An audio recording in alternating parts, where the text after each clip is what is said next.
চলে এলাম এই সেই বিখ্যাত রঞ্জিতদার মিষ্টির দোকানে। এখানে আমরা এখন অবশ্য রাতে এসেছি। রাতে এসে আমরা যেটা দেখতে পাচ্ছি সবগুলো 1 কেজি ওজনের সে মিষ্টি বানিয়ে রাখছে। অবশ্য প্রচণ্ড গরম, আপনারা হয়তো বুঝতে পারবেন না। তো মিষ্টিটা সম্ভবত এখনই নামিয়েছে, আমরা সেই মিষ্টিটাই দেখাচ্ছি আপনাদেরকে। তো রঞ্জিতদার কাছে যেটা আপনারা পাবেন, যে যদি কেউ 5 কেজি 10 কেজি বা 20 কেজি ওজনের একটা মিষ্টি অর্ডার দিতে চান, তাহলে সেটা অবশ্যই তাকে আগের থেকে তাকে অর্ডার করতে হবে, তাহলে আপনারা এটা পেয়ে যাবেন। তো আমরা যেহেতু এখন কারেন্ট আসছি, তো এখন যেটা পাইছি সেটা হলো 1 কেজি ওজনের মিষ্টি পাইছি। এটা আমরা দেখাবো এবং আমরা এখানে বসে আমরা খাবো এবং তার কাছে কি কি দিয়ে সে তৈরি করে সেটাও আপনাদেরকে দেখাবো।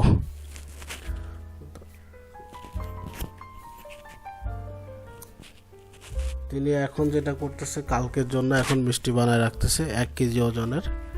তো এখানে সম্ভবত আপনার পাবেন হলো এখন যেটা সন্ধ্যার দিকে গেলে 1 কেজি ওজনের কন্টিনিউ তার দোকানে মিষ্টি থাকে।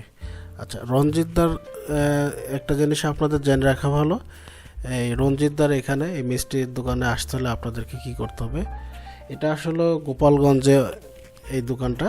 তো গোপালগঞ্জ শহর থেকে আপনাদেরকে যেতে হবে অটো নিয়ে।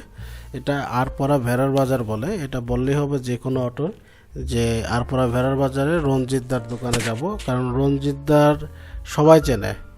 পুলিশ লাইন হয়ে এটা যাওয়া লাগবে। তবে রঞ্জিত সাহেবের নাম গোপালগঞ্জে এমন কেউ নাই যে জানে না, কারণ তিনি হলো সবচেয়ে বিখ্যাত বড় মিষ্টি বানাই এবং অনেকেই হয়তো দেখছেন আগে থেকে। তো আমরা হয়তো বা লাস্টে গেছি তার কাছে, তো এখানে দেখতে পাবেন। তো হ্যাঁ, আমাদের সাথে আপনারা থাকুন এবং সম্পূর্ণ ভিডিওটুকু দেখুন আমরা কি করি এবং রঞ্জিতদা কীভাবে মিষ্টি বানায় তার মুখ থেকেও আমরা শুনবো কিছুটা।